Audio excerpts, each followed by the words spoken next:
Okay. It's after 2 o'clock, so we'll begin. I think I'd like to call it to order, and the first order of business is the approval of the minutes of the April 28th, 2025 minutes. Do I have a motion? So moved. Second? Second. All those in favor? Aye. Opposed? Motion carried. I think I'd like to begin, as we always do, by having all of the members of the board and management introduce themselves. And we'll start down at the end with Mr. Alcantara. Len Alcantara, Director. Kathleen Sartoris, Director. Joe O'Connor, Treasurer. Steve Bellacqua, Vice President. Joanne Ellison, Secretary. Marty O'Shea, ex officio. Mike Odell, ALC. I'd also like to point out that the co-chair of the ALC, John Ansay, is here as well. John?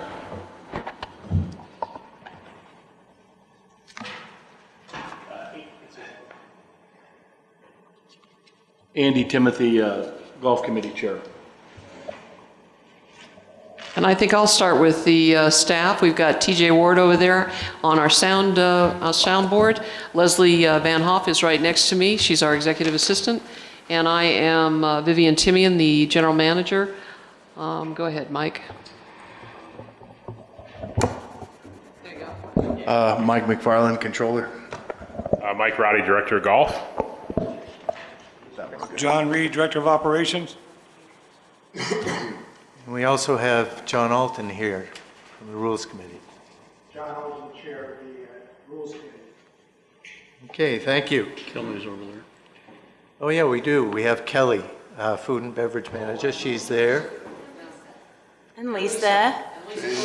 Lisa. Lisa's here. Jay is here. Jane. We have a lot of representation here today. It's very good. Obviously, the board president is absent, otherwise I would not be doing this. And Donna Gruninger is also not here. They're probably somewhere where it's cooler, but let the record show that we do have a quorum so we can vote on issues. I'd like to welcome all of the residents that are here and for taking the time to be here and your willingness to participate in the process of decision-making. I would also encourage you to invite neighbors of yours to come to these meetings. I think it's very helpful if they come and actually participate. First thing we're going to do is turn it over to the Secretary of the Board, Joanne. She's got a few words to say about the Saddlebrook Public Affairs Commission. Yes, for the uninitiated. Just for the, a lot of people hear the word SPAC. What is SPAC? SPAC stands for Saddlebrook Public Affairs Commission, and it is the only sanctioned entity chartered by both HOAs. And the core of SPAC is comprised of 4 residents from each HOA. And the primary mission of this group is to gather information about activities inside and outside of Saddlebrook that could impact the greater Saddlebrook community and report that out to the residents. Okay, now the charter of SPAC provides that the chairperson will be selected by the members of the commission and approved by the boards of directors of both HOA 1 and HOA 2. The term of the chair shall be 2 years and will alternate between HOA 1 and HOA 2 members after each term is complete. If for some reason the chairperson is unable to fulfill the 2-year term, a new chairperson will be elected from the same HOA membership to complete the term. Okay, at the last meeting, Jan Howard was approved by a quorum of members, and up until now, Jan Howard is a resident of HOA 2. Up until now, Ron Conkle, also a member of HOA 2, has served as temporary chair. This year, it is Saddlebrook 2's turn to provide the chair. So Jan has been elected and will finish out the 2-year term of the Saddlebrook 2's commitment. So that, what else do we have? Do we have a, so with that, do I make a motion? It's a consent. No, it's part of, okay, so this was to inform the residents about what's going on in terms of that consent agenda. Okay, and that's on the consent agenda. Right. Next, I guess, Vivian, it's up to you. Thank you, Steve. Let's see what we've got. Let's talk about golf a little bit. Brian Whitlark with the USGA was in Saddlebrook a few weeks ago. Brian's the regional director for the USGA Green Section. Several compliments regarding the Pace of Play program as well as the drainage project completed on the Catalina course were included in his report. His report is actually available on the website. Please go under golf and you'll find it very easily. Golf committee, I'm sorry, go under golf committee. Thank you. And on the golf shop refresh, it's still scheduled for August 4th through October 10th. A lot of behind the scenes work has already started. The millwork and backroom work has already begun. So that project is still on schedule. One of the things that you're going to see today, because Mike McFarland's going to talk about it a little bit later, there are continued weather challenges. They're reflected in the profit and loss statement for golf. April and May of 2025 have had the lowest number of rounds since 2019. So a lot of wind, a lot of heat, just not pleasant playing conditions for the golf people. In terms of F&B, we're continuing to focus on revenue. Year to date, we're above budget by $68,000. A lot of things going on. Private functions, a heavy focus on labor costs. The new vendoring offering, the Tuesday pint special, has been really well received. It's $4 a pint on a new beer that's usually introduced by one of our vendors, and they're down there offering swag materials, anything from t-shirts to beads to free beer. Several events are scheduled for July. As you can see, June and July, Prime Rib Night was a very big success. Chef's tables, and the 4th of July celebration is doing very well. I believe we have 283 people coming at this point in time. Unfortunately, our fireworks have been canceled, but it seems that that's not going to dampen the July 4th spirit, so that's good. And just in case you wondered, HOA 1 has in fact gone to the dogs. We have Yappy Hour, depending on the weather conditions, but it is scheduled for this Friday. And it was introduced a few weeks ago to a very positive response from a lot of the dog owners. They'll be out on the grassy knoll and they'll be enjoying drinks and food with their friends, and their dogs will be out there as well. So it's really, really a great project. Let's see. From an administration standpoint, we are beginning the budget process. Management is now working on the forecasts and 10-year projection. The August board meeting will allow us to receive board guidance in terms of what the expectations of the board are for the 2026 budgets. October 7th, everything comes to a close when the finance hearings are in the activity center. And basically, Mike's going to also go through a little bit more detail of every month what the KPIs or what the due dates are on all the items associated with the budget, so you're going to have an opportunity to hear that. At the end of May, we did 52 homes versus a budget of 50 on home resales.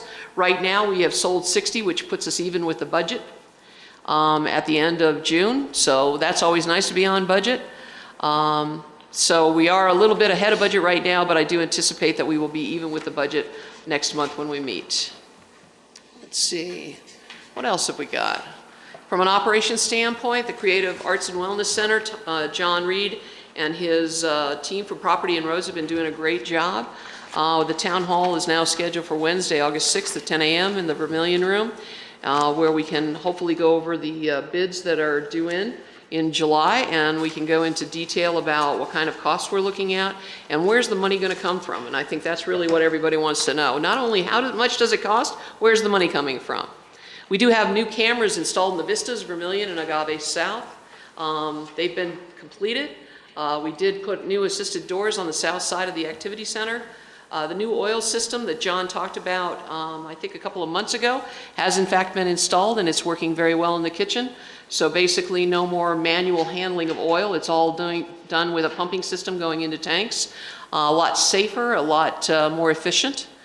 And the new janitorial company that was introduced in April, working with management to fine-tune cleaning activities. This is a huge reduction in janitorial costs, anywhere from $36,000 to $40,000 annually. So a huge difference in cost there for the janitorial. And that's courtesy of John.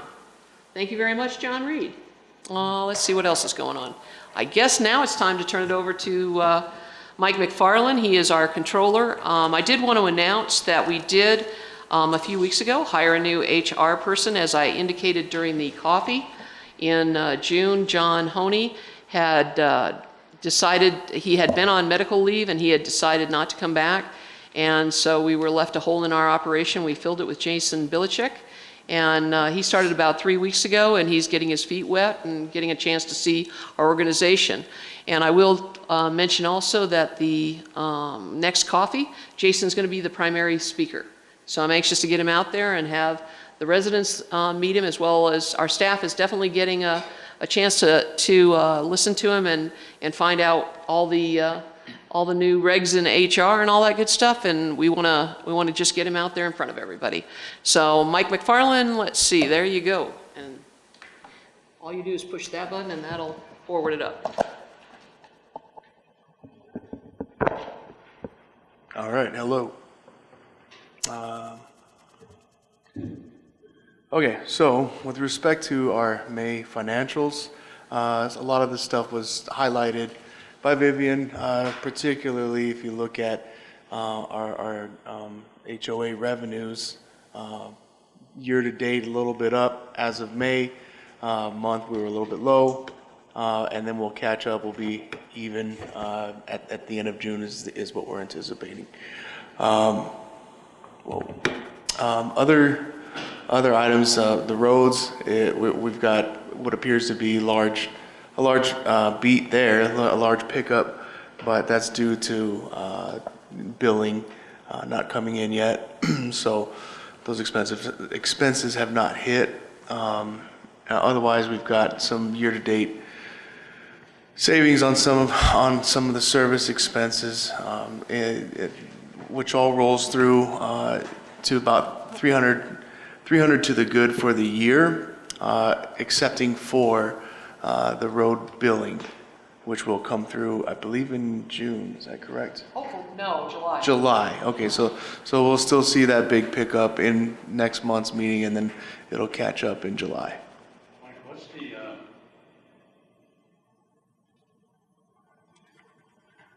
what's the projected bill for the roads? That's the 395,000.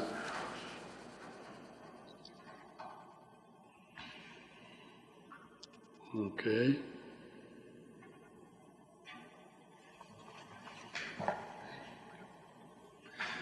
Okay, for golf, another highlight here. Again, the weather is causing some shortfalls.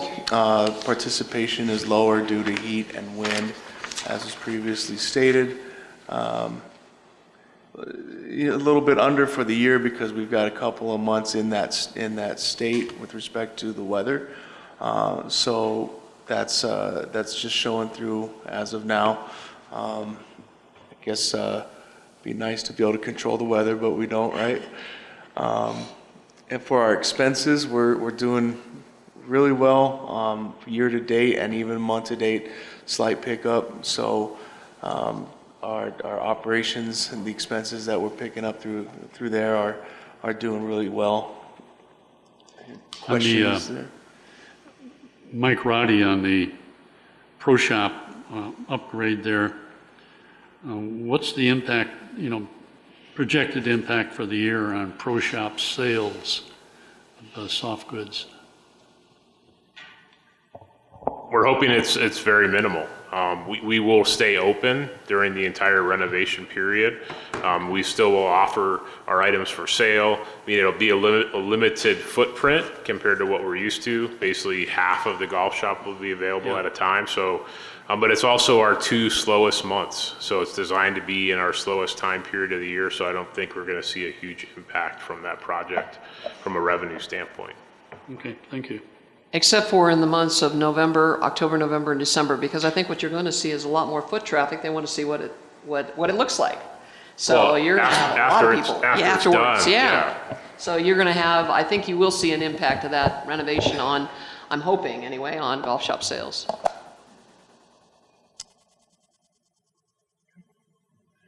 Okay, F&B. So here we're seeing some really good movement, slightly low in the month. Year to date, pretty significantly up. So we're seeing really good control of labor costs and lots of improvement on revenue.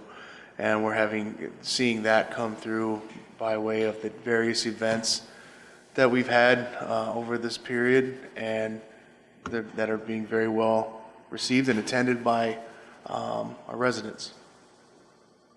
Was there a bump in the road in May in cost of sales and labor cost?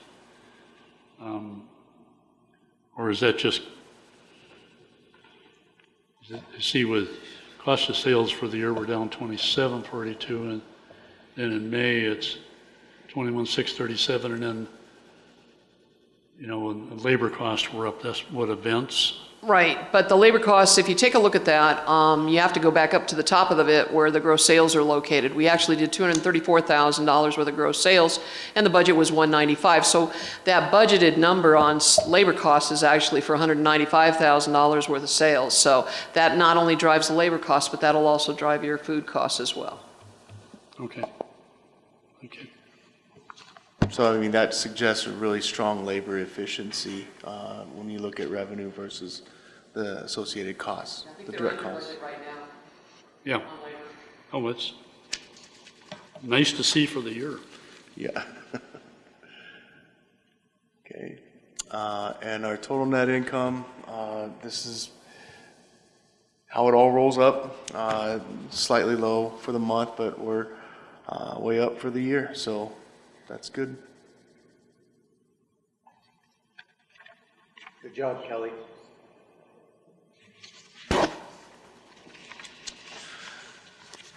Here's the statement of our cash balances, and you can see that we're sitting in our operating accounts totaling at about 2.4 million, and then our replacement reserve and capital improvement funds sitting at about 6.7, bringing us to a total of about 9.1, a really strong position on cash.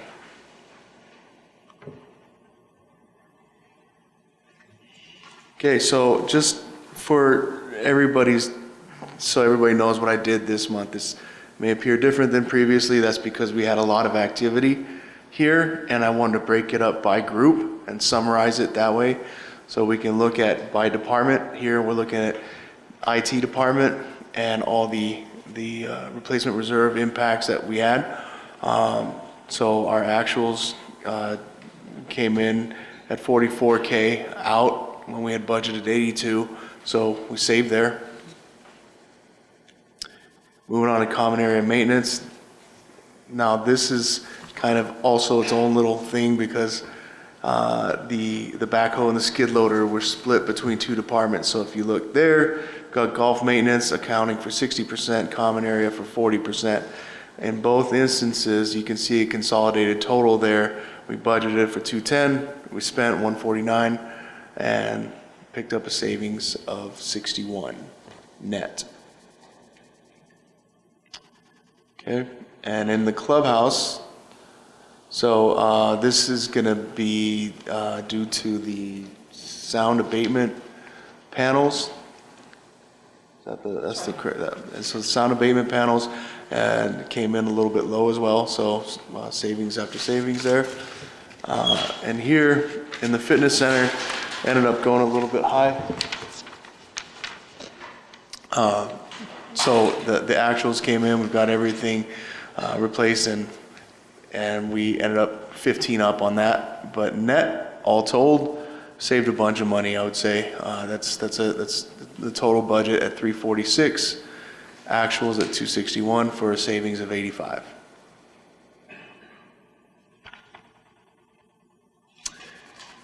Okay, and so the cash outflow for May, proposed total, oh shoot, never mind. So this is total for year to date, okay. So we had proposed 2.1, so far we're at 470, and we're forecasting to 634, so 635. So additional reduction of spending. And also, we reforecasted how we're going to be spending money, and instead of being 2.1 budget, we've reforecasted that to about 1.4.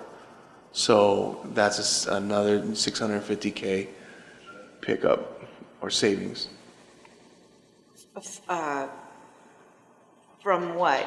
Because we had budgeted, so there's $600,000 that we're not spending. Yeah, and that's primarily, it's due to the new building. We were supposed to spend several $100,000 out of the reserve on the new building, and obviously we're not starting until next year, so we slid the project to next year. But there are some projects like the oil project that John worked on, it was $20,000, that have just dropped off the map because we basically got the system for free, and we're paying for it through the used oil. So, but the primary driver on that is the new building. But I will mention the fact that we were scheduled to spend that money this year, and one of the things that Mike and Lisa have been working very diligently on is reinvesting that money immediately. So there hasn't been a hesitancy. In other words, when we knew that the new building wasn't coming, they started sliding everything into CDs and treasury bills immediately so that we could get the most out of the money. So where things are maturing right now, they'll probably be pushed another year, so they're going to mature a year from now. So we had the cash flow coming out this year as if we were going to build the building this year, but we didn't, so we just slid all the savings of that. And we're talking about roughly, it's 4% of $4 million, so that you're talking about roughly, yeah, 160,000. So that we picked up this year. We will pick up in investments as a result of the delay.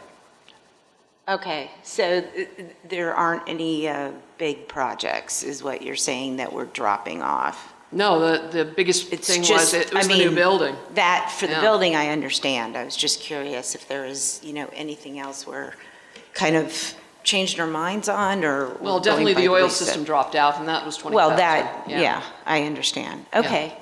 All right, thank you.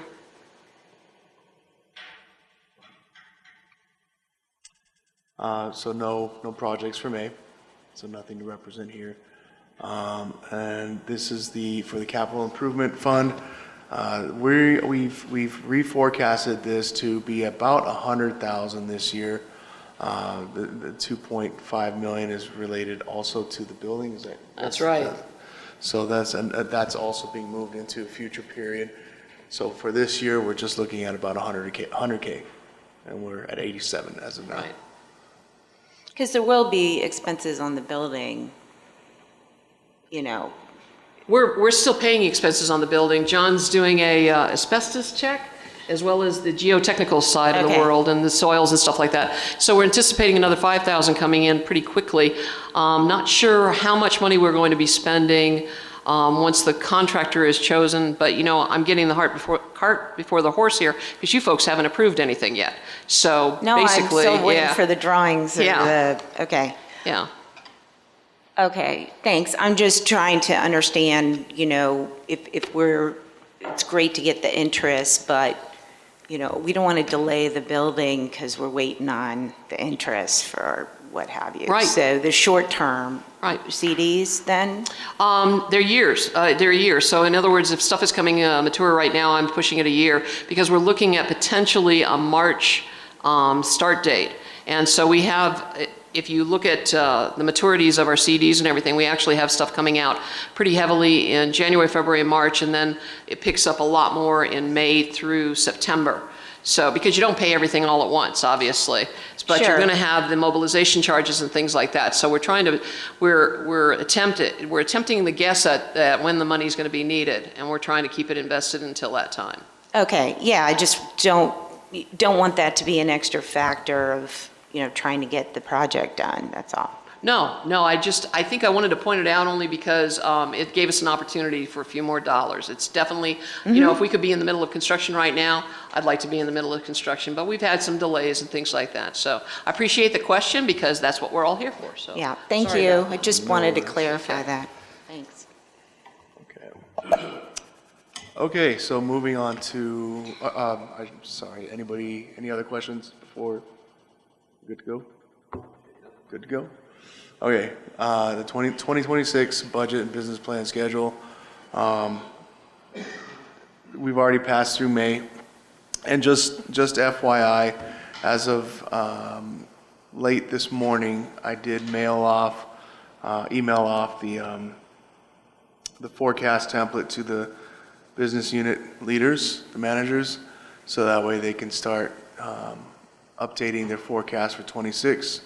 And so in July 15th, I hope to be able to present that to you and roll all that into the 10-year, so that way we have some visibility on that. And of course, that's going to be a little bit dynamic and will change over the months afterwards. But as of this point, looking to get kind of a draft out, so that way we can just start the process. So then moving into August, go ahead and take a moment there. I don't want to read the whole verbatim to you, but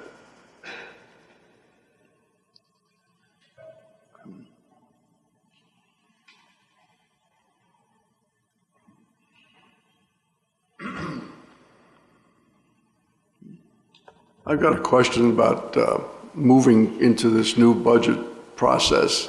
We're looking at a large outlay for a new building. Are we going to set that aside and run that parallel with the budget process, or are we going to try to integrate it? Well, that's a great question, Len. Thank you for asking it. Yeah, because I like to talk about the new building. Basically, what's happening is by the end of July, we should have an excellent idea about whether or not the board is willing to proceed with a certain dollar figure and all that good stuff. It will go to the board in August. As you can see, the department heads are working on business plans in August at the same time. So basically, our plan is we'll have a good idea about what type of dollars we may be looking for on this building. And if we know that, then we can go ahead and it'll proceed into the budget. So we're hoping that we're looking at the, what is that called, the town hall, August 6th, 10 a.m. in the Vermillion Room, where he's going to talk about different layouts of buildings and different costs. And then we're going to see what the residents have to say about it. And then at the end of August, we'll go to the board and we'll say, look, this is what we believe is the best plan. And we'll have a dollar figure associated with that, hopefully. And then we can go ahead and integrate that into the budget. Right now in the planning process, if you take a look at our 10-year, it's definitely included in the 10-year, the costs and the payout. And so that's what we're doing. Is the advice to our managers going to be budget like you normally budget? Don't worry about the new building? Are we going to separate that out? It basically in terms is of their ability to judge what they want to do with their particular section. Absolutely, absolutely, because most of the funding is coming out of the CIF. Right. Yeah. The majority of it, more than 80% of it will be out of the CIF. Okay. And so the remaining amount will be out of the RRF. So those are not operational costs. So that really doesn't affect their operational budgets at all. Okay. It's just going to affect the RRF and the CIF, which you'll have an opportunity to go back one if you would. We're going to go back and look at in July. We're going to be looking at the 10-year financial projection, and we do have those numbers in the financial right now. I don't know how close they are, but by the end of July, we should have a better understanding of what those numbers might be. Okay. The other question I have is that we have a lot of monies out on CDs. Yes. Are we going to be able to time this so that That's, yeah. if we go with a new building, we're going to have enough money coming off those CDs to pay our bills on time so we don't have to borrow money to finish the building? Yeah, and I apologize, I didn't bring it with me, but you can actually see that in the financials on when they mature. And we've actually got them spread out between January, starting heavily, actually there's $1 million maturing next month. And we will throw that into July of next year, only because we have so many maturing in January, February, March of next year. So you'll be able to see, if you take a look at the financials, you can see exactly when the money's coming out, because we tell you when it's coming out. Okay, thanks. Yeah, thank you for those questions, Len. That was kind of along the same line as, you know, I don't want us having the building dependent on, oh, we want to move the roads up now, so, you know, we don't have this, we don't, you know, I really think that matters so that we're not putting off maintenance, but that we're also, you know, able to focus on the building and not, you know, trying to work out every penny without looking at the bigger picture, the value of the building. I don't think anybody is advocating a delay on this building Okay. once we get some pricing on it. Okay. And we can get some feedback from our residents. I think that's going to be key to what is it you want, and how much are you willing to pay for, and where are we going? Okay. And so we want to be able to present those numbers in a logical format, which is a lot of the reason that we're at where we're at, because there's no sense in rushing this process. This is a lot of money. It's taken us a while to accrue this dollars, so let's get it out there. Let's talk about it a little bit more, but hopefully we can make a decision between now and the end of August. Yeah, I think it's wise what you're doing in terms of looking at all that and the CIF piece. I just think that, you know, sometimes we're working on a month-to-month or a year-to-year balancing, and with a big project like this, we have to have a bigger picture as well. Oh, yeah, we have to have a 10-year layout of cash flow, I yeah. just, you know, really want to make sure that we don't downsize something or change something because we want, you know, $100,000 over here. I just, if we need to do this right. And everyone cares about money, but in the long run, you should care about value. So not just the balance sheet. Thank you. Yeah, My 2 cents. yeah, I just have something. Vivian? Yeah, I'm sorry. Yeah, hi, it's Marty. So just historically, the investment committee, okay, when they meet, we're always looking at shifting flow. cash flows. That's right. Maturity. So that's part of an ongoing process that has been occurring for the 8 years that I've been involved. That's right. That's right. So we ladder our investments. We don't have it all coming out at one particular time or another particular time. We're trying to meet that cash flow demand. And we've done a pretty good job, actually. So I'm pretty happy with where we're at, because if you go back, unfortunately, if you go back to his earlier slide, it's way earlier, don't do that, but we have enough in the checking accounts to cover our bills on a monthly basis, but we want to tie up as much money as we possibly can because we want that interest dollars. Yeah, and so that's where we're at. Go ahead. You were in August. We were in August, so we're back Let's in go to August. September. Let's go to September. Oh. Oh, another August. That's the big one, Okay, when that's the board issues the board guidance to management and committees. And the golf fees will hopefully be seen by the board that month. Okay. And then, Okay, so this is September 5th. Looks like got some deliverables to meet. What are these business plans? draft business plans will be done, and it's just basically written information. It's more focused on the operational costs of the budget. And the general manager and myself and Mike will sit down and review the draft business plans with each manager. And then on September 16th, we will distribute draft plans to the board of directors as well as the finance committee for their review and other appropriate committees. And that appropriate committees would be like the golf committee, our property and roads committee, the committees that are involved in particular projects for the HOA. And then we're into October, no, September still. Final date for the managers to review the draft operating budgets, so that's September 18th. September 25th, we will hopefully, that's our fallback date. If they don't approve in August, they'll approve the golf fees for 2025. And then in October, we're getting there, there's the finance hearings, and that'll actually be located here. We start at 8 o'clock in the morning and go by each, and we list each department, and each department gives a presentation of their operating budgets, as well as their replacement reserve plans and capital improvement plans. And then on October 30th, the first draft will be given to the Board of Directors, and it'll be presented at the 11/20/2025 meeting for board approval, so that's November. So that's where we're at.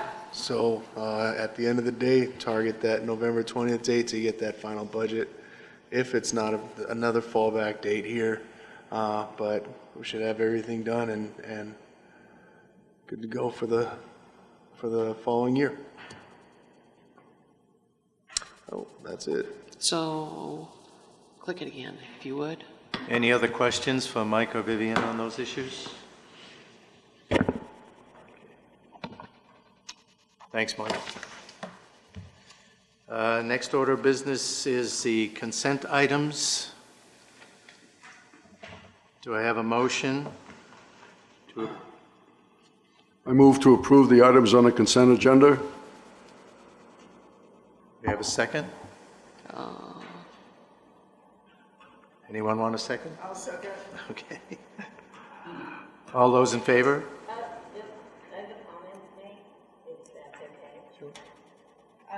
So I just want to make just a quick comment, and it's just maybe a procedural comment, but I've never met Gan. I was never introduced to him. I'm sure he's a great guy because I'm sure you all know him. However, I'm a member of the board and the bylaws. It's not one person picking or making an executive decision. So I really would caution us to follow our own rules in light of that. And I was told this was happening. So at this point, we're also approving the committee chair, and it has nothing to do with Gan, who I'm sure is not a problem. It's just procedural, and we really need to do things correctly. The other pieces, and we're approving him, and we're approving the members that he already picked. So it is assumed that the executive decision has been made. I will be abstaining from voting because that was all news to me.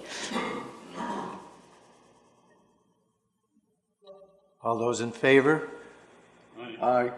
And opposed? Or abstained? We have one abstention. Motion carried.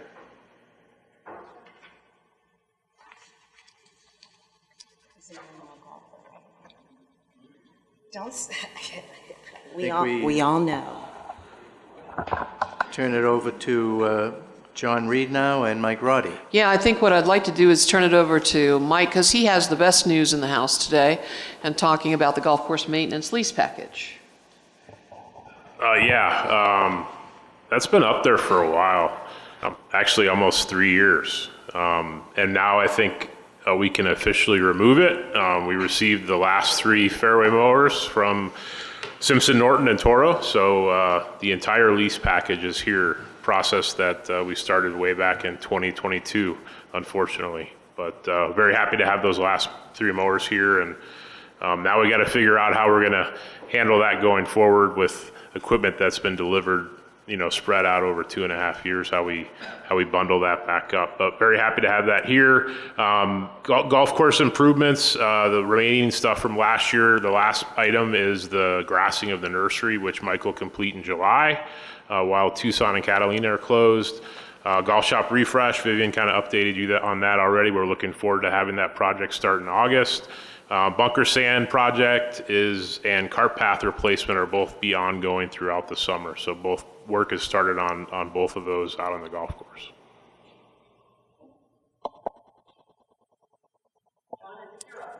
Yep, this is John.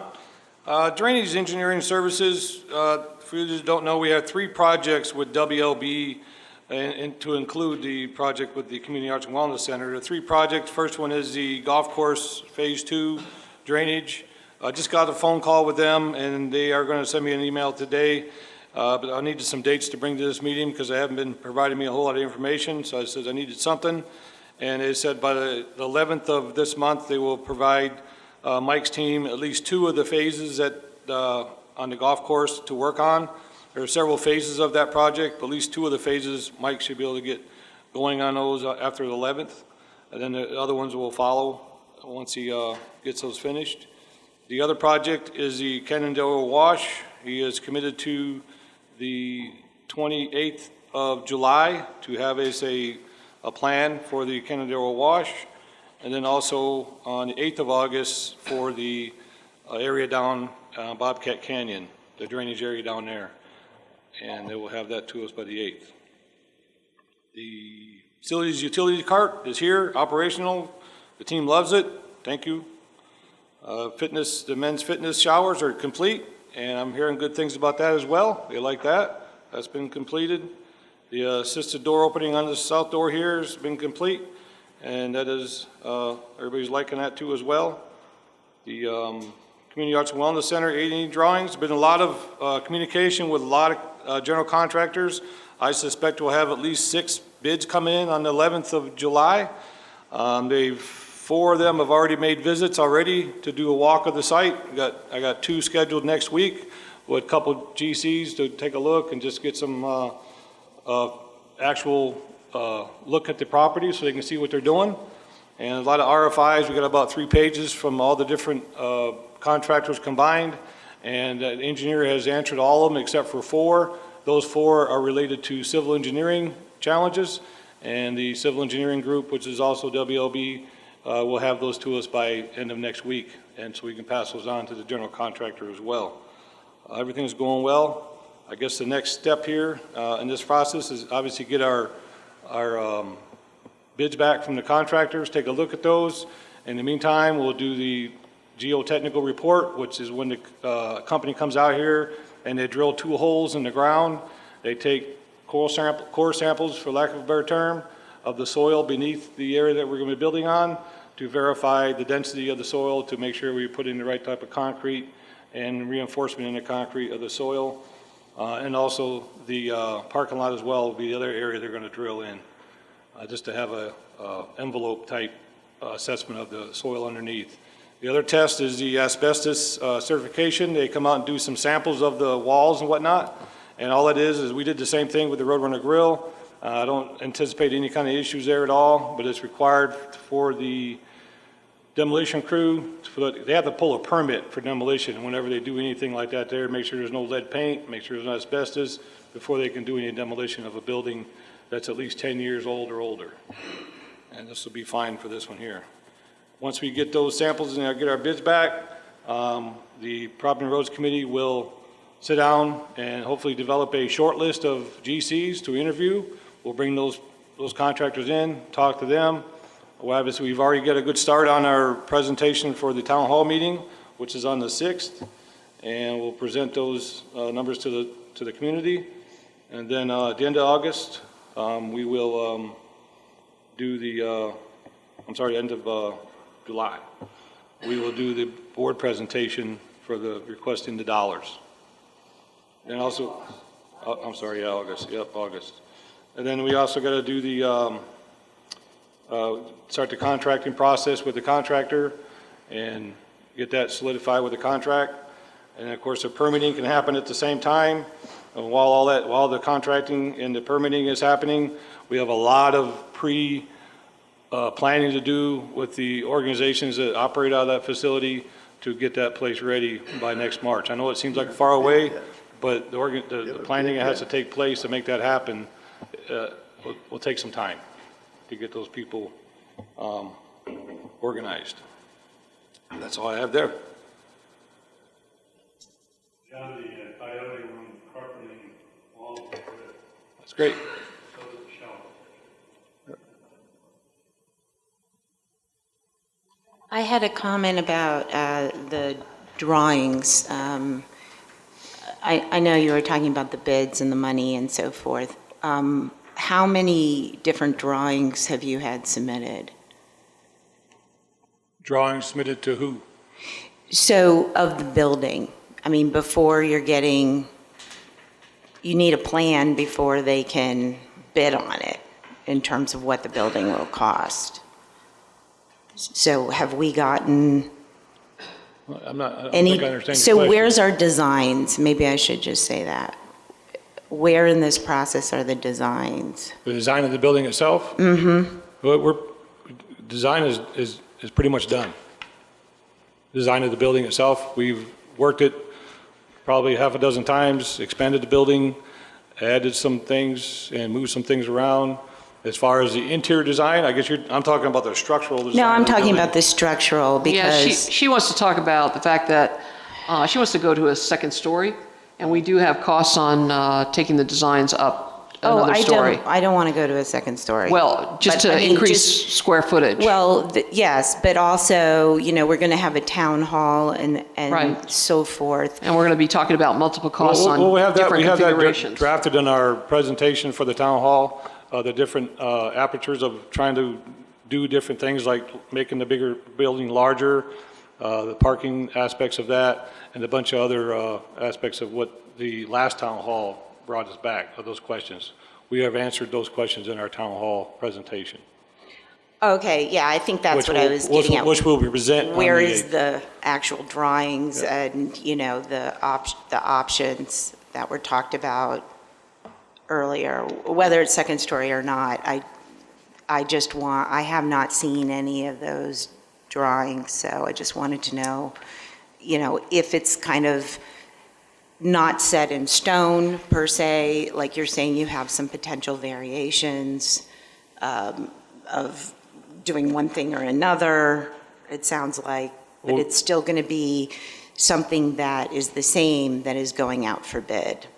I think that we will be presenting the different options that they talked about making it larger. They talked about doing 2 buildings at the same time. They talked about there were 3 different things that were talked about. We're coming back with pricing on those items, and I think that when you talk about set in stone, nothing's going to be set in stone until the board approves it. So until we want to get the feedback from the residents, so the residents can provide that feedback to the board and give their opinions. If they believe it's a great project, please, bless it or whatever, because we're going to give them 3 different options here. So that's where we're at. Okay, so there's 3 options. There's not just one building that you submitted for a bid. No, we want to work on one What- building design, one building Yeah, concept. this is what I'm trying to figure out. We had some questions that came up during the last town hall about the 2-story and a couple other questions. We've answered those in the presentation that we built for the next coming town hall Mm-hmm. and tried to articulate the challenges behind those other options. So during the town hall, or would we have an option, or we'd have to totally rebid if we made any sort of change in this drawing? Depends on the change then. Yeah, it depends on the change. Okay. Okay. Is this going to be going to a vote of the community, or the town hall is where you're going to get feedback and see what you think? I think that from a management perspective, we're going out to let the residents know and what's available, get some feedback from the residents. As to whether or not it goes out for a vote, that is beyond our reach. That would be the board's reach. Okay, I've been asked that in the community. I don't know if any of our residents here have any questions about that, but I've been asked if it's to a vote or not, and I didn't think we had a plan to do that. Well, from a procedural standpoint, if there is no special assessment or any additional funding, then there is no requirement for a vote. Okay, All right. All right, thank you, appreciate it. Thanks, John. So, we do have a lot of completed projects at this point. We had budgeted $18,000 for 9 computers, which is installed 5 of them, sorry. Sound like I was on to me. And Rich has installed 5 of them already. They do have computers have a typical useful life of 7 years. 5 years. Sprinkler head replacements have been ordered, and they are down on golf course maintenance and being installed as needed. There's a 7-year useful life on that. The hardware for North Star, we did get the new servers in. We are going to be doing a on-site preliminary chat with all of the managers on August 20th and 21st, so we're excited for them to come in and talk to us and get a little bit more information about our process and procedures here. Catalina Rec Center ice machine is in. That's about a 7-year, slightly over budget at $572 over the budget of $10,000. They've replaced the main spa filter. Fitness center equipment, we did go with a higher level and a higher quality of machines than we have in the past, and we do anticipate those lasting at least 7 years. They're from Life Fitness. It's a very robust design. The construction drawings were budgeted at $91,000. They came in at $84,000. The expansion drawings were budgeted at $29,580, and that's what they came in at. Clubhouse accessories, as Mike said, a little bit under budget. We're looking at 20 years for those, and the backhoe and skid loader came in quite a bit less than budgeted. So now John wants to talk about the walk-in beer cooler, which is the reason why Kelly is here as well. Here we go. Here you go, John.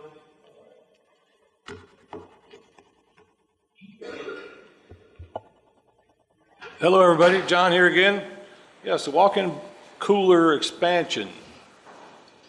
In 2020, the Go Cooler was expanded by 2.5 feet. The goal at the time was to stay within the footprint of the existing area, within that closet area. The size of the cooler has been an issue since conception. New leadership has done a great job and determined that it's time to improve the safety and efficiency of that space.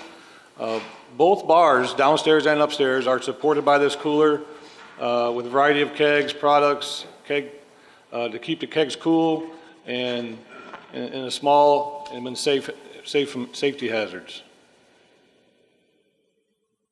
This is going to be a 2-step process. Step number 1 is build the enclosure around where the actual cooler will be expanded into. That space is on the Vista dining area. The enclosure will mirror the existing architectural features of the upstairs. It will allow the walk-in upgrades to take place without interruption to the normal operations. Once we get that in, then we can actually do the internal works without interrupting any kind of functions going on up there. The walk-in cooler expansion allows up to 10 coolers to be tapped at any one time, store back up products, and allow for safe space to change kegs and maneuver in the cooler itself. Cause and effect changes. Current cooler only has 25 square feet. We're going to expand it by additional 32 square feet. F&B has identified a way to reconfigure the dining area to relocate the table that needs to move without decreasing seating capacity. This will make it safer, more efficient, for the employees to change kegs as needed, to safely store other cold beverage products in smaller containers as well. Combined point of delivery with 1 point of use.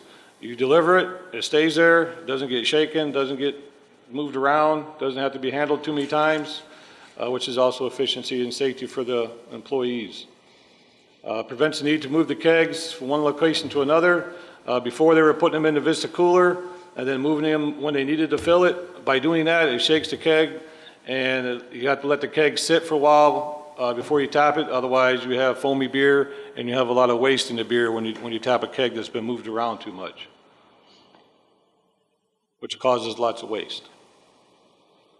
This is the existing walk-in cooler as it sits today. You can see it's pretty crowded in there, and there's not a lot of kegs in there. Just It's very crowded, and trying to climb on that keg in the back there to change the tap on that is very challenging. Everything in there is cold, wet, and slippery. So this is my best, one of my attempts to actually show where the expansion is going to go. The existing wine cooler will move out to the north.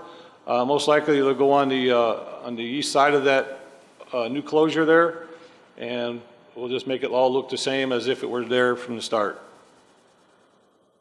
And of course, that one table has to move. Basically 7 feet by 7 feet on both directions. That's the expansion area. And this just shows the area that it's going to again. Boots is the company that built the original cooler and expanded it for us the first time, and also are providing the panels that match up to the existing components currently. And they're also installing the new refrigeration unit and installing the unit itself on site.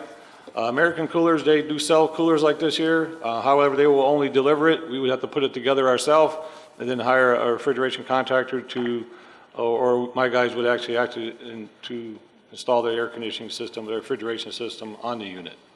So it was very challenging to find. It's pretty proprietary. They did a good job when they was out here last time to do the expansion, and it's a pretty good unit. Also, Northwest Builders is the preferred vendor to make the expansion to the, they're also the ones that did the showers over in the fitness center as well. Did an awesome job. I'm really impressed with his work. He's on time, he's on budget, does good work, cleans up after himself. Very little interaction with that crew. Question. We need a motion. Do I have a motion? I move to approve the expansion of the Agave walk-in beer cooler at a cost of $29,919.44, which includes a 3% contingency. Funds to come from the Capital Improvement Fund in accordance with the Saddlebrook One procurement policy. Second. Before we go any further, we need board comments. Are there any board comments on this issue? John, can you go back to that diagram when you had the red outline of what the footprint there? So how many feet is that coming? 7. Out?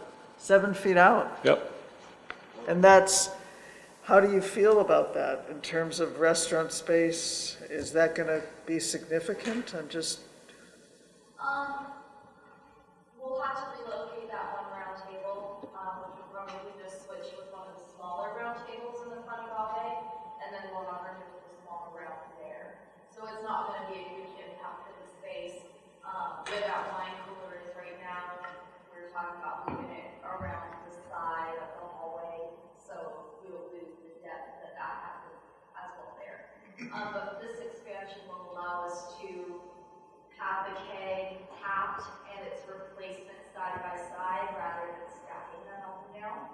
And we'll be able to fit the backup in there as well too. So it'll make it so much safer.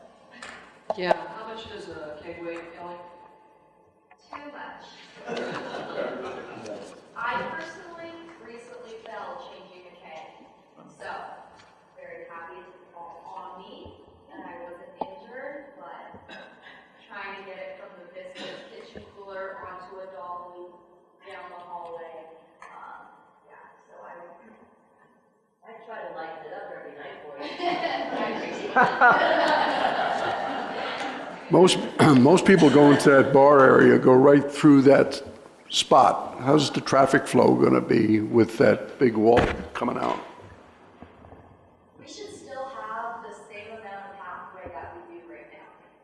And if it seems tight, that table, I have room in the vistas for it. I have room in the fireplace area for it. There's a spot in the back agave that I can fit another table at too. So we definitely have room to play once that's there to make sure we still have that walkway through there. And you've always been concerned about table space. You're not going to lose any table space? No. Okay.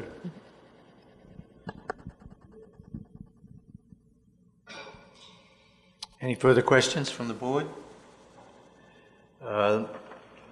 Resident comments, I would say this, that make sure when you come to the microphone, again, give your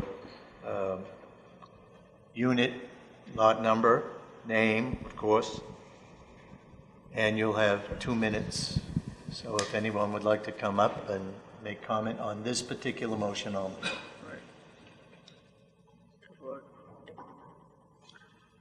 Okay. All those in favor? Aye. Opposed? Motion carried.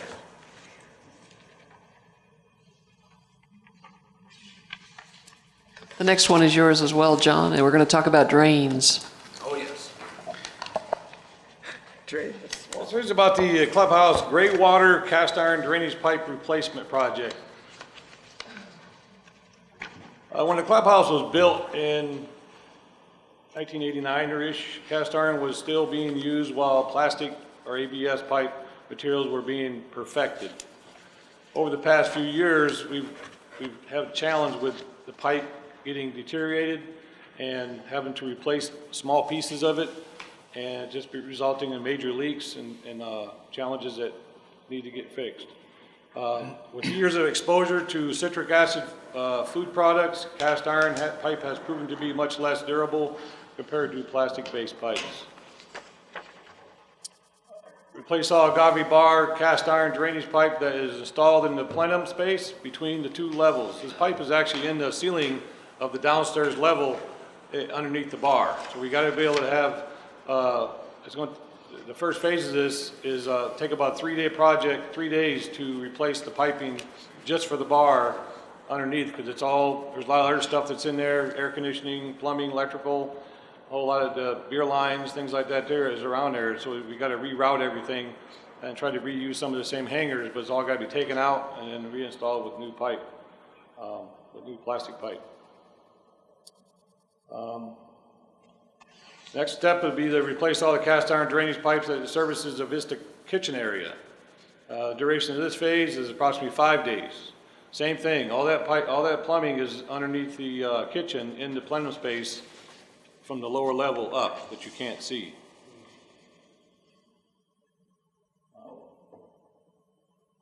Replace all cast iron pipe that is subject to gray water from the kitchen and the agave bar. Will not include any vent pipes. In other words, this building has all cast iron pipes. Anything that goes vertical doesn't have water running in it, so it doesn't get deteriorated like the stuff running horizontal. So all the vertical pipes don't have to get replaced because they don't have exposure to any kind of fluids.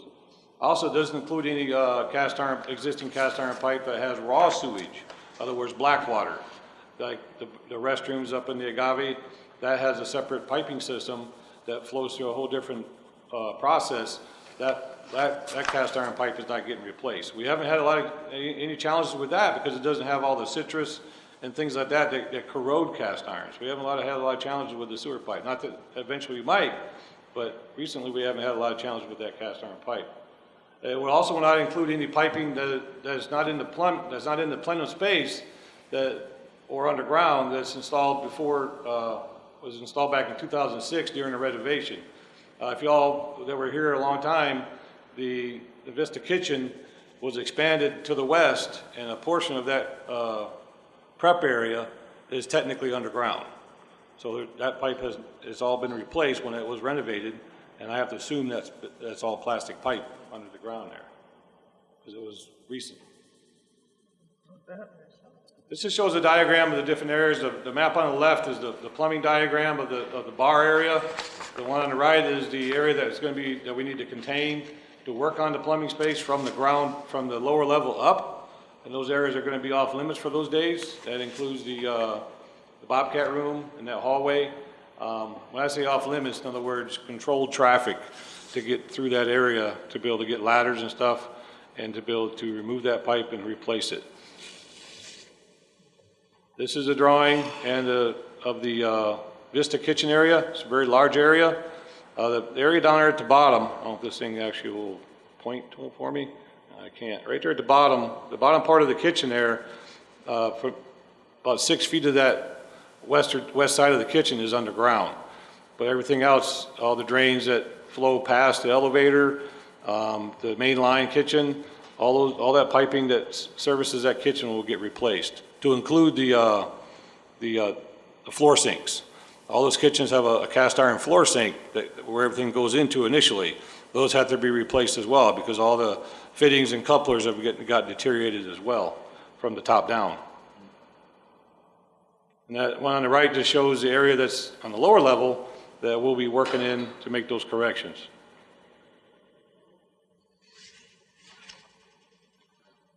Western Plumbing, El Coronado, and Tucson Plumbing have all provided proposals to make these repairs.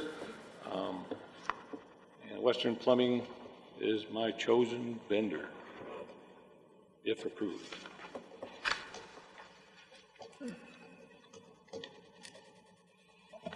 John, just to reiterate, when's the project planned if it is approved? As soon as I can confirm materials and contractors' availability, and you tell me I can. I think the question is, really, it's going to be done during shutdown. Yeah. Yeah, because that's when everything's shut down. Most likely, that's probably the most opportune time, because I gotta be able to have full access to those plumbing systems with no water running in them. Right. And I don't see that's gonna happen until we actually do the shutdown, especially the kitchen area. Right. You know, the bar, possibly, but I think the best time to do that is during shutdown, which is October.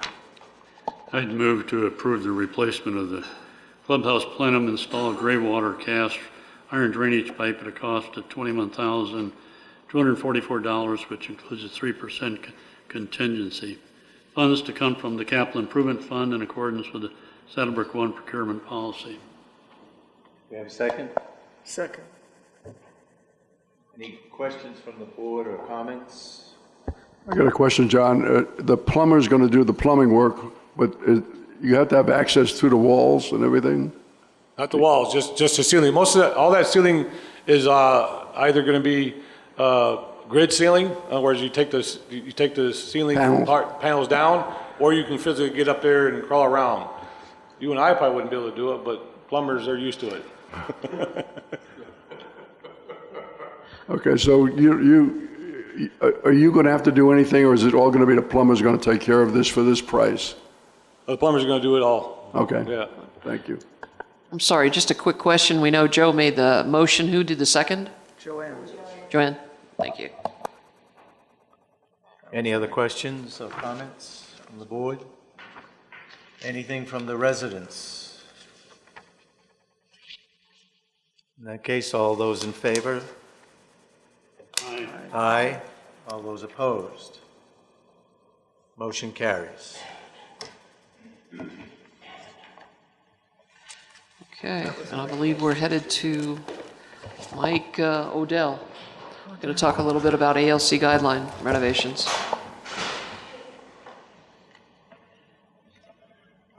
We have done this presentation. This will be the third time.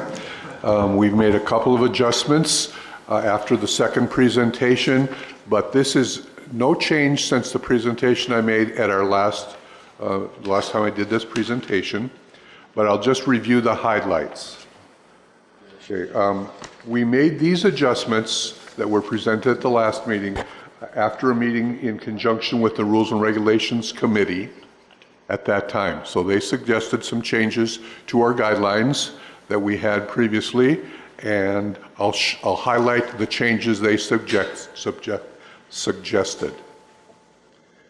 Obviously, this is intended, we're not trying to force any of you to replace their lighting, but we want guidelines for replacement for future installations. We want to clarify that there are exceptions to the 10 o'clock shut-off time, and those relate to safety and security.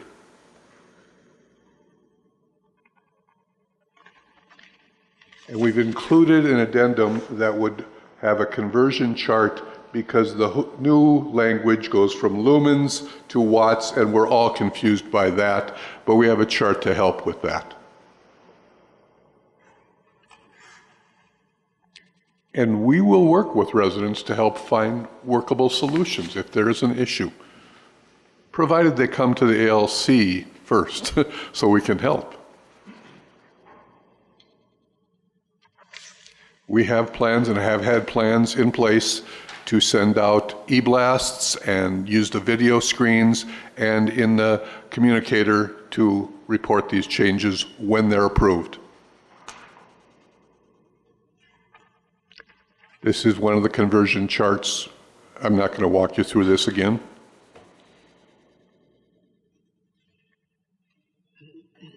Basically, our old lighting would be non-conforming in the future. And there are varying forms of lights that would be permitted. And what we really are focusing at, lighting that directs the lighting down, not out or up. Some need to be turned off at 10 o'clock. Others could be left on, especially on the far right, landscape lighting. That would be like solar lighting or low voltage, landscape lighting, and lights that direct straight down. These are options, and I don't need to walk you through all of these, but there are multiple options out there. I have purchased some of these and have used them myself. All right, now here are the adjustments. Okay. You can read that as well as I can.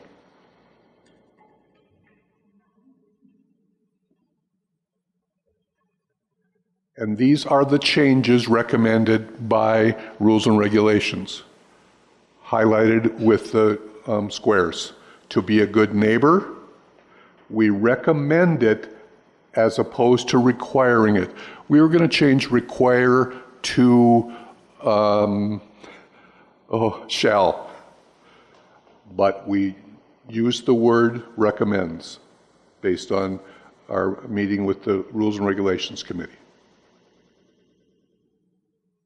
We encourage residents to transition. We're not requiring it, we're encouraging it.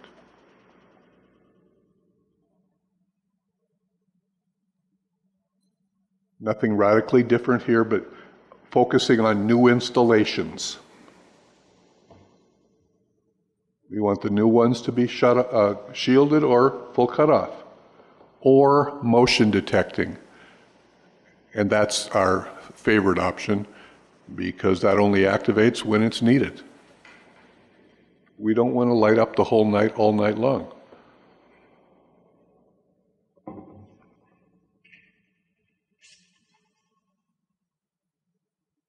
And this was exterior floodlights, and we simply changed must to shall here.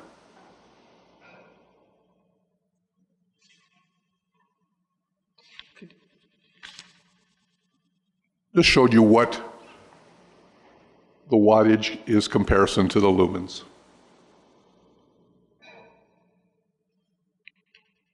Here we changed the word interruption to nuisance, and we added the phrase the street or neighboring properties, because many of our lighting, much of our lighting also blasts right onto the street. If you've ever turned a corner and looked right into somebody's spotlight, we'd prefer that not to happen.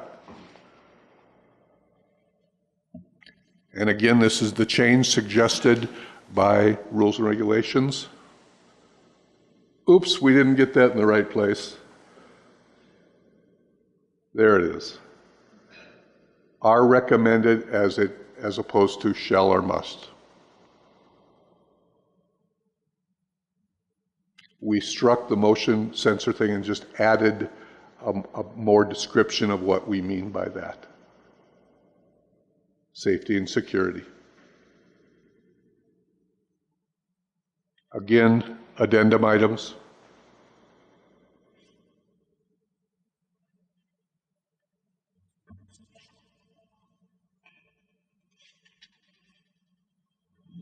I move to approve the proposed revisions to the ALC guidelines regarding outdoor lighting as presented.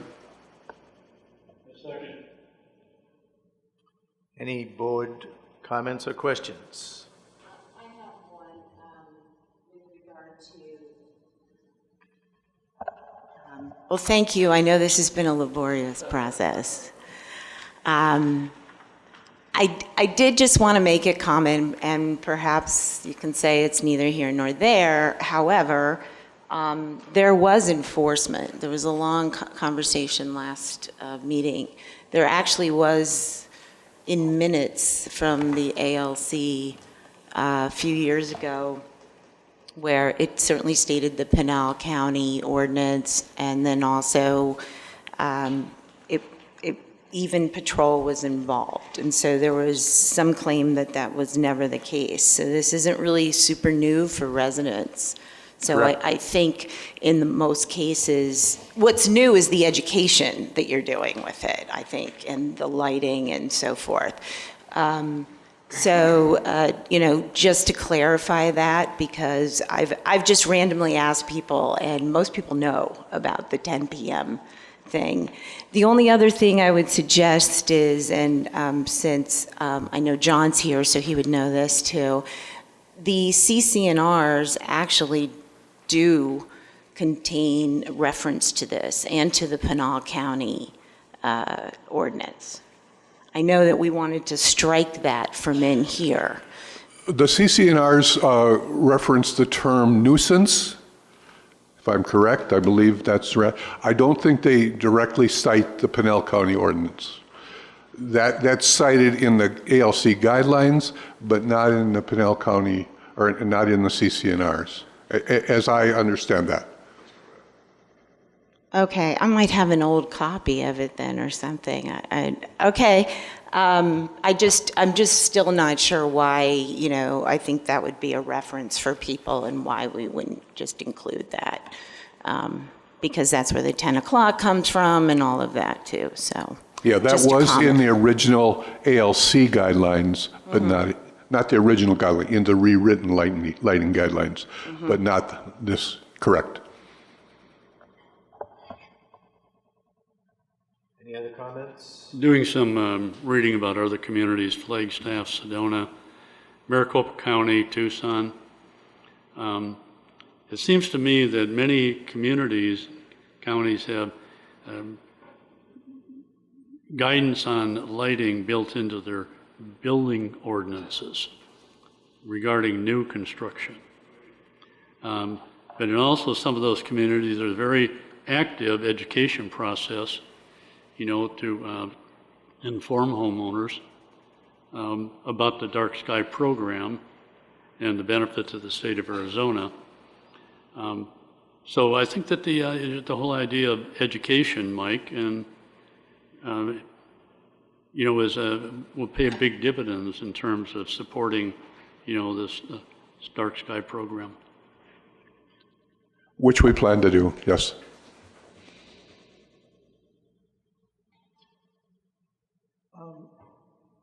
Well, I'm trying to think about this.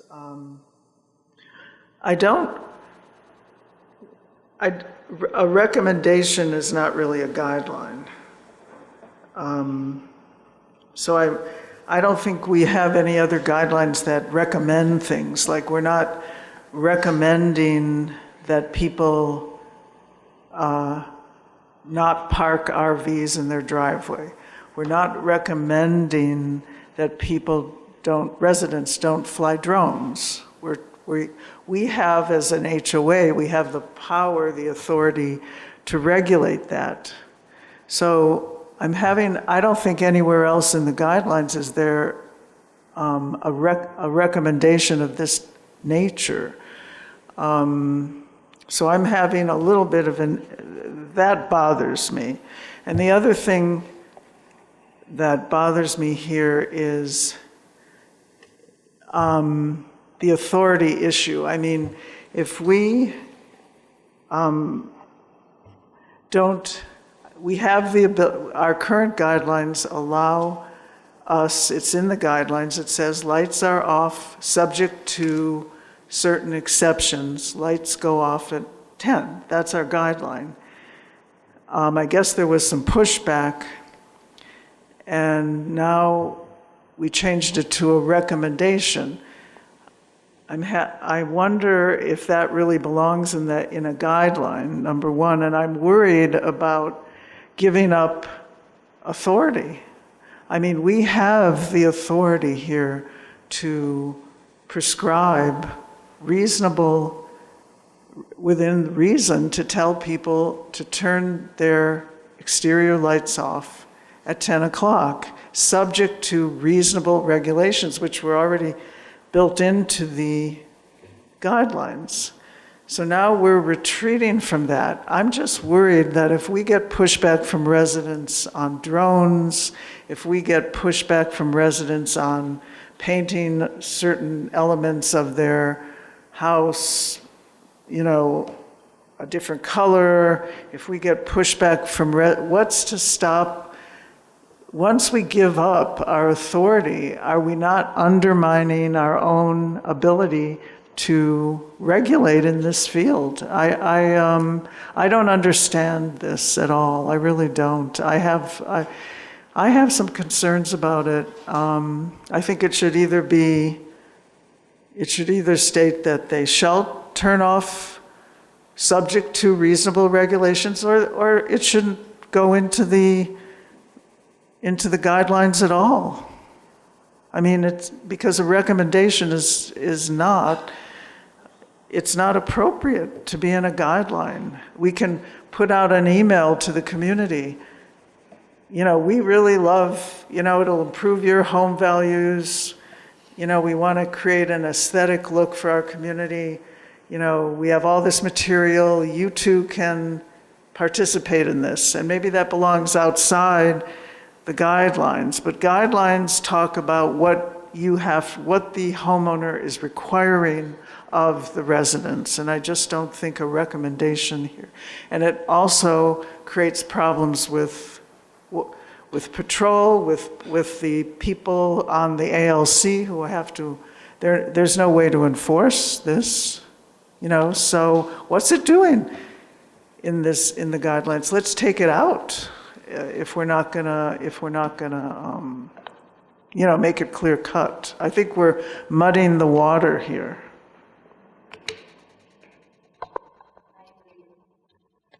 I agree with Joanne. I think that's part of what I was trying to say about in the CC&R. Okay, maybe they're not there. I read this in there, okay, somewhere, that why we're striking the Pinal County ordinance, because that also provides that foundation of why we're doing it. And I don't understand why there's an objection to putting that in there. And I also agree with Joanne, especially when we were enforcing it, that it is muddied. Let me state this, that two committees wrestled with exactly what you're doing right now with the issue.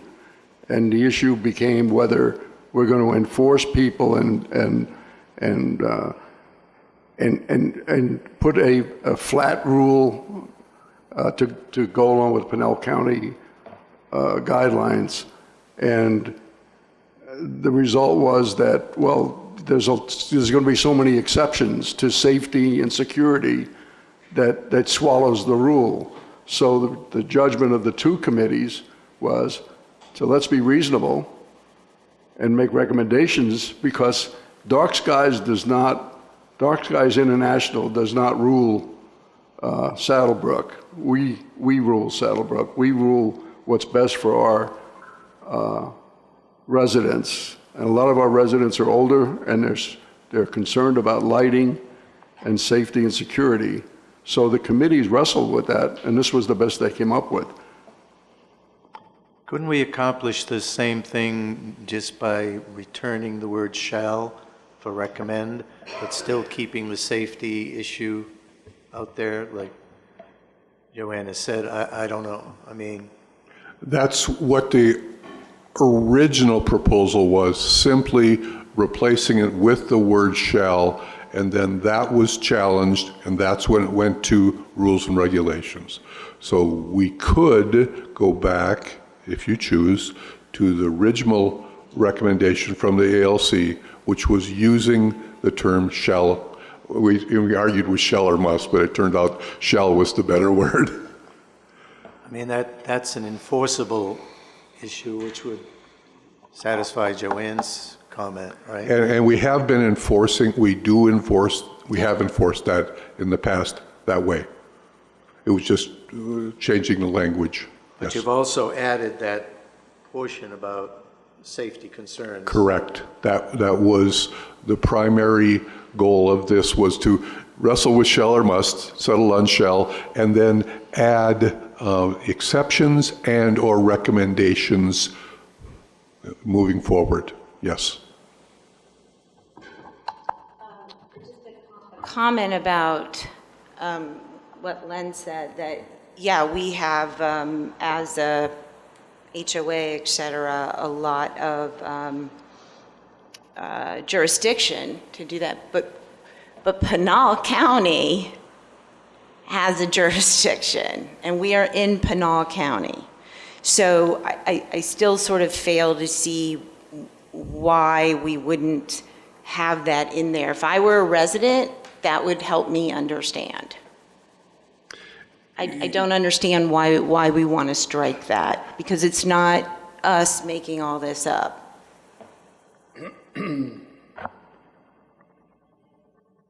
Well, where do we stand here? Does someone want to? It's also true. Someone want to adjust this motion, or? How about we call the question and make a vote on it? There's a motion on the table. Let's vote on it. All those in favor? Aye. Aye. Opposed? Yeah, we have, you didn't have any resident comment. Yeah. Oh, Sorry about sorry. that. Okay. We have any comments from the residents? 2 minutes, please. I'll be short. Harry Ford, Unit 21, Lot 2. I've commented on this before. I'm a photographer, a night sky photographer. I could take Milky Way pictures from my backyard. But when I get up at 6 o'clock in the morning and I go out to take my trash, I see lines of lights on houses that have been up all night. If you don't have a rule that you enforce, and you're not enforcing the rules currently, this is a worthless exercise. In addition, eventually, you're going to need to change all these scone lights. Why don't you have a date in the future when all new homes have to comply with the rule? I mean, the way this is now, 5 years from now, we won't have any compliance because you haven't made the new homeowners change their outdoor lights. I don't understand this. I don't think it's effective. And 5 years from now, with this rule, I'm going to be looking at the same scone lights because houses are going to turn over and they're not going to comply with the new rule. Thank you, Harry.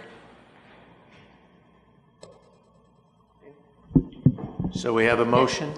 No. Oh, wait, one more. You have one more comment here, Sure. if I can get to this.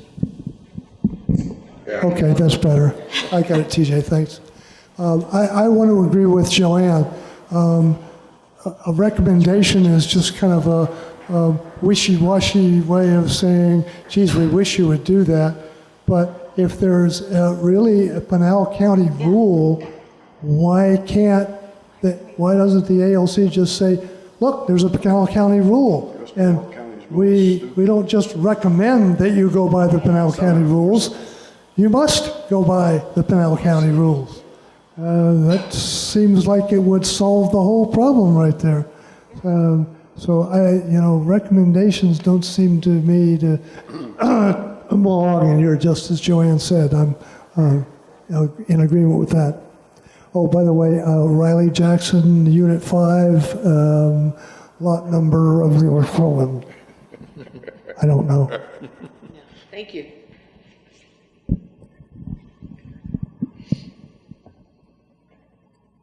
Any other comments? Well, we have a motion on the table. All those in favor? Aye. Aye. Opposed? Opposed. Motion carries. Motion carries.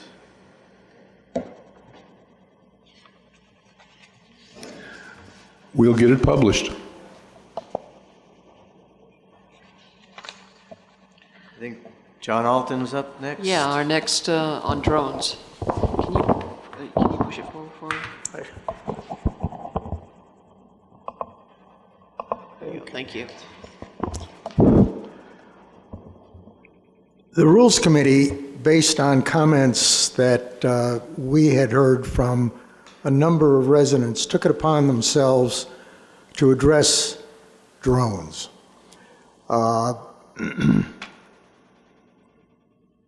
We came up with a proposal and then sent that proposal out for comment for 30 days. The vast majority of comments were in favor of not allowing drones to be flown over HOA 1. There were comments from pilots, a couple of pilots, and one guy who really knew what the rules for the FAA are and suggested that we come up with some sort of a compromise, which I think we did. Could you promote that? What we did was say that if there is a professional reason, commercial purpose for drones, and Chris and I came up with a checklist to substantiate the professional or commercial purposes for a drone, then drones could be flown. The form asks what's the purpose of the usage, the date and the time, the company's name, the primary contact, so that we could have some sort of an idea of what the heck the drone was going to be flown for.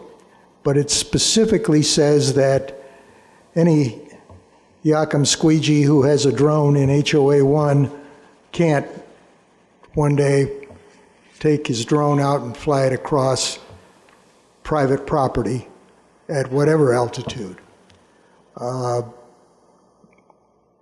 That's basically what we're trying to do, is stop the frivolous flying of drones. Questions?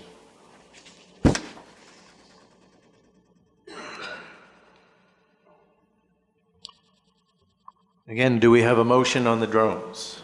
I move to approve section 21.21.1 drones as presented. Second. Any comments from the board? From the residents? Again, please start by stating your name.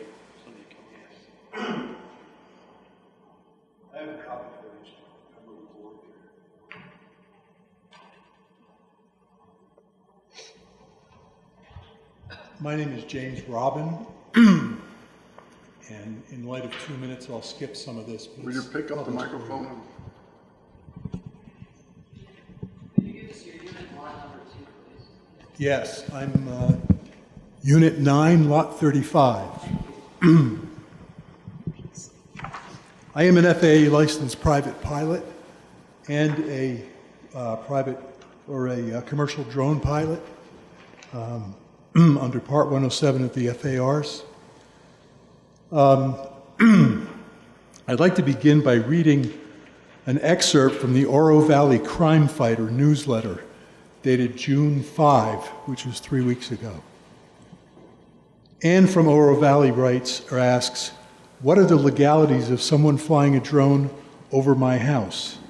Isn't that illegal and an invasion of privacy? The answer from the police.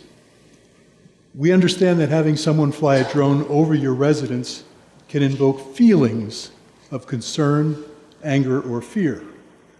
Our homes are places of comfort and safety. And having a drone flying overhead can be uncomfortable. However, it's important to understand the legalities and guidelines surrounding drone flights. To address your main question, flying a drone over homes is completely legal. The Federal Aviation Administration is the sole regulator of drones. Local police departments can ensure safe flight, but do not have authority over drone regulations. Once a drone leaves the ground, it enters airspace governed by the FAA. Oro Valley is classified as Class G airspace, so is Saddlebrook, meaning it's unrestricted for drone flights. General drone hobbyists don't need an FAA Part 107 license to fly a drone, but there are some general restrictions that still must be observed. Sustained flight over people or moving vehicles is not allowed, while flying over houses and buildings is generally permissible. The maximum flight altitude is capped at 400 feet. While there are no minimum altitude restrictions, common sense should prevail. Flying too low, such as 25 feet over someone's backyard, can be problematic and intrusive. Jim, we have a 2-minute limit here, so if you can kind of wrap it up. The Oro Valley Crime Fighters answer highlights the FAA's exclusive jurisdiction over drone flights and the lack of legal basis for local prohibitions. It also emphasizes that privacy concerns are addressed through existing guidelines rather than outright bans. In the 9 months I've lived in Saddlebrook, I've never seen a drone in flight other than my own, and have never heard of drones being a problem or doing any snooping. Arizona law specifically says that cities, counties, towns cannot regulate the flight of drones. Okay, I think we get the point that you're Okay, making, and we it's all do in have here. it in the writing here Yes. too. So, thank you. Thank you. Any other comments? Harry Ford, Unit 21, Lot 2. As a photographer, I refuse to fly drones. Now, I have friends who will do it, but to me, the key thing here is it's a nuisance. Anybody who's been out and been flying drones is a nuisance. We have a thing in the CCNRs about nuisances. That's exactly what it is. On the other hand, if you look at the real estate listings, you'll see that people are already flying drones for real estate listings. I think it's a good thing. But those are professionals who would have to come for a permit to fly the drone for that specific purpose because it really highlights the real estate listing. And I think you've covered that. But I totally disagree. Drones are nuisances. If you've been around them, you know they're nuisances. And many places, including national parks, have prohibited drones. Thank you.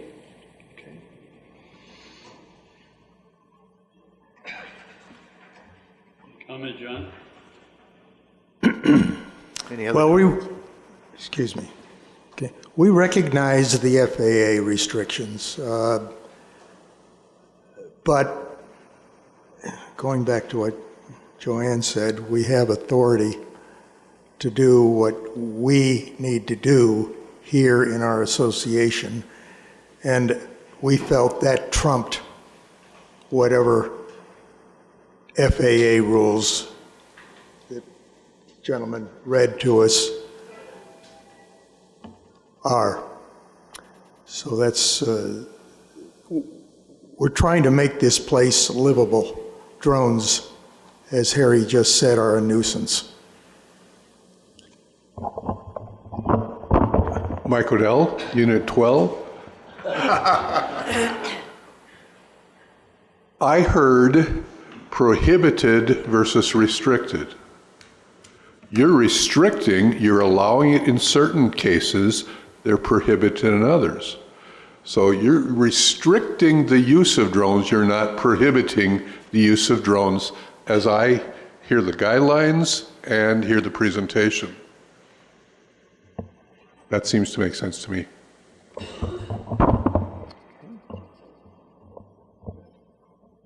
Any other comments?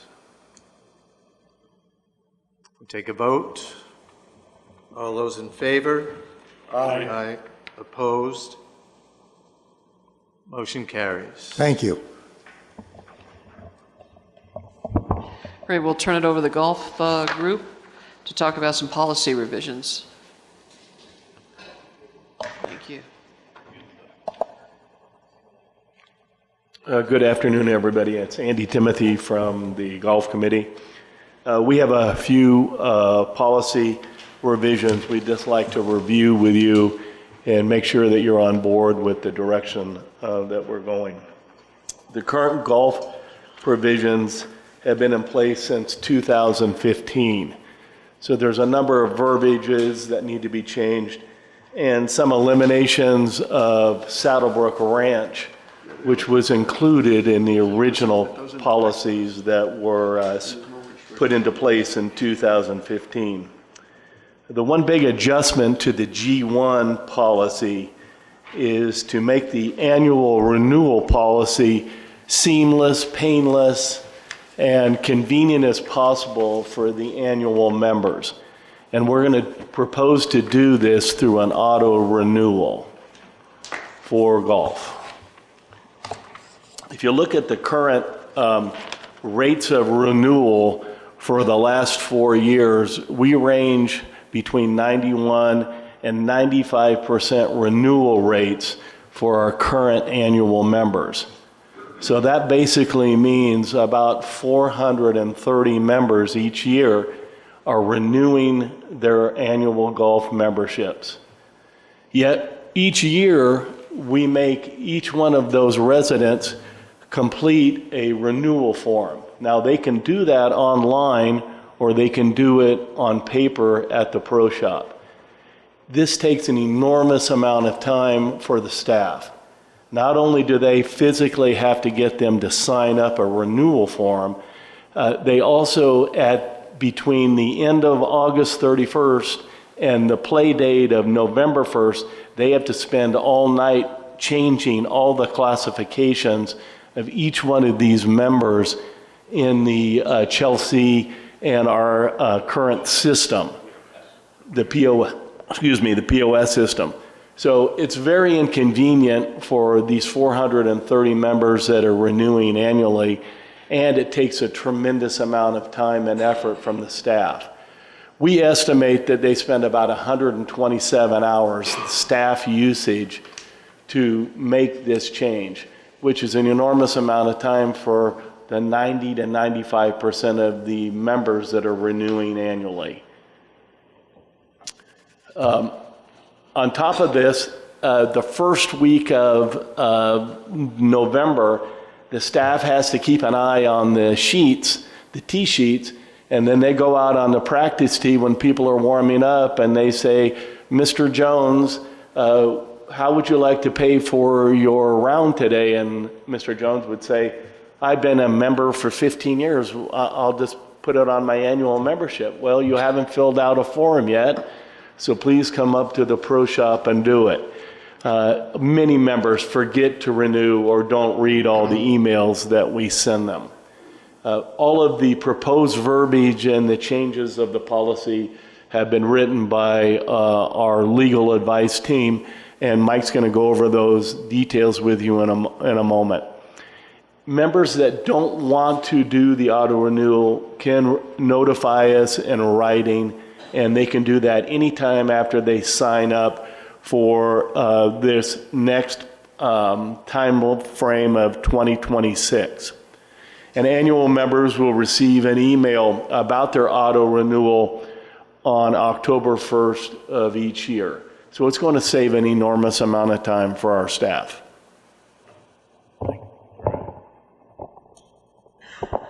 Well done. All right, so Andy referenced the policies. We'd like to just kind of define them for you. G1 defines who is eligible to purchase annual membership, what that membership buys the purchaser, the timing of the golf season, and the payment options. And then G2 refers to the credit and refund of annual memberships and defines that structure for annual golfers. So the Golf Committee, in conjunction with Golf Management, recommends these following changes to the current golf policies.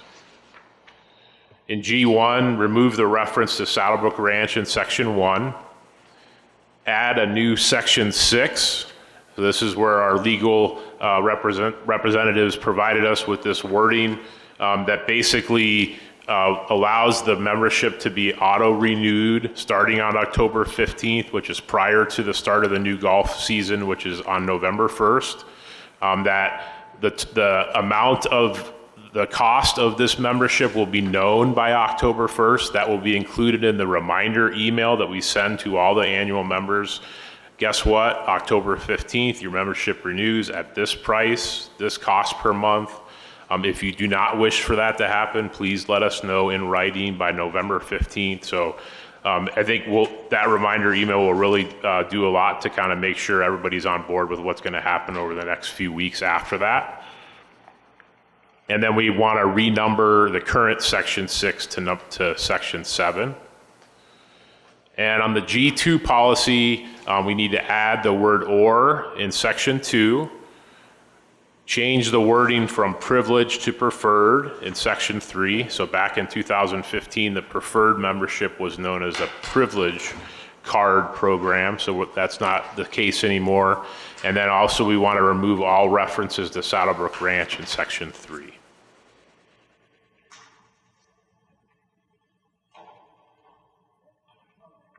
We have a motion?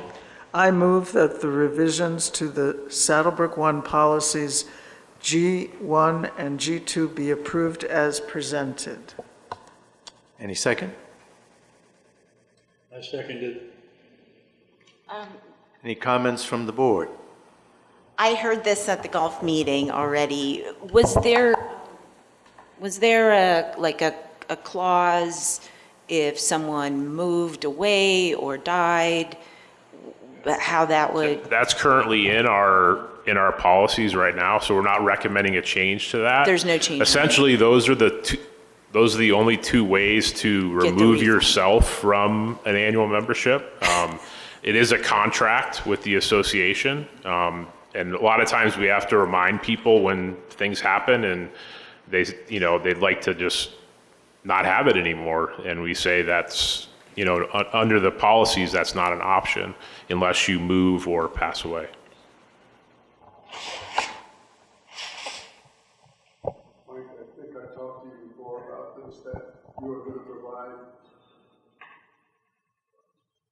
going to provide a reminder at the beginning of the 45-day window period. Correct. From October 1st to November 15th. Correct. That, hey, you have to, if you want to opt out, you have to do it within this window. Correct. Okay. I think it's a great way for the association to protect itself, that it's done its due diligence to let the residents know. From Consumer For It, yeah. Correct. Okay, thanks. Is there any change to reimbursements for medical reasons? No, we're not proposing any changes to that. Okay. Any other comments from the board? From the residents? On this issue only, please. 2 minutes. Harry Ford, Unit 21, Lot 2. My only question is there a provision in this that if your status changes, you're required to notify the HOA? That's my problem with the automatic renewal on anything. In other words, like somebody decides to rent their house for 6 months or 3 months and go away. They're not full-time residents. Are they required to notify you that in order to get the rate that they want? If not, then What's the teeth in the thing? I mean, essentially, all this is requiring the residents to do is notify us in writing if they do not want to continue their annual membership on to the next golf season. Any other comments? We'll take a vote. All those in favor? Aye. Aye. Opposed? Motion carries.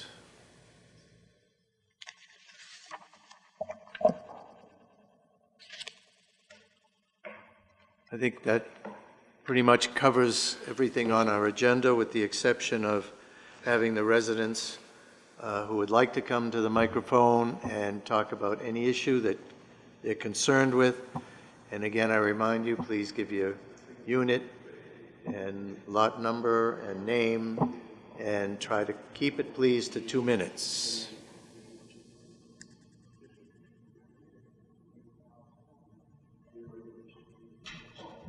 Harry Ford, Unit 21, Lot 2. The Saddlebrook One mission is enhanced property values. Over the last 2.25 years, the average sales price of Saddlebrook homes are down $97,000, 18%, or $199 million. The 5-year plan has no specific action items to address. What are the action items to enhance property values in 2005 and 2006? Why isn't Saddlebrook One removing the very large, messy, deciduous, costly, and time-consuming mesquite tree on the slope behind my home like they did in 2016? I have suffered this nuisance and cost for 20 years. Why isn't it resolved so I don't have to suffer it in the future? Why isn't Saddlebrook One updating the 2012 plans that they have drawings on after 7 months? We should know what the square foot is and what the plans are for the 3 alternatives. That's not clear and transparent governance. I will yet again be voting for new board members who actually have a third-party published competitive plan, strategic plan, to achieve the vision and mission with an updated survey and high-quality competitive information. Any questions or answers? And I want to add one other thing that I wrote to Tom Swiskowski. Time is money. Robeson built a 16,000 square foot facility, Creative Arts, in 2018 for $3 million. We're diddling around to 2026 with one that's much more expensive. It's cost us money. And it's also cost us because high-quality arts and crafts people are going somewhere else. Thank you, Harry. Okay. On the tree, I believe both Patrick Hughes and John Reed have spoken to the homeowner and given him the reason for not pulling down that tree. And we've certainly reinforced that to him in writing as well. And on the creative arts and wellness, we're doing the best we can with the transparency. We will be having a town hall with all the residents on August the 6th, and they'll have an opportunity to review all the information that we've collected. We want to present a complete package to the homeowners and not a partial package, so that we can give them more of a clear picture of exactly what costs are and where we're going. And I'm not really sure how much money Robeson spent on the Creative Arts and Wellness Center up at the ranch, but we're going to know how much we're going to have to spend if we want to proceed with these plans. So I think that's about it. Thank you. Thank you, residents, for attending. And if that's all we have, meeting adjourned.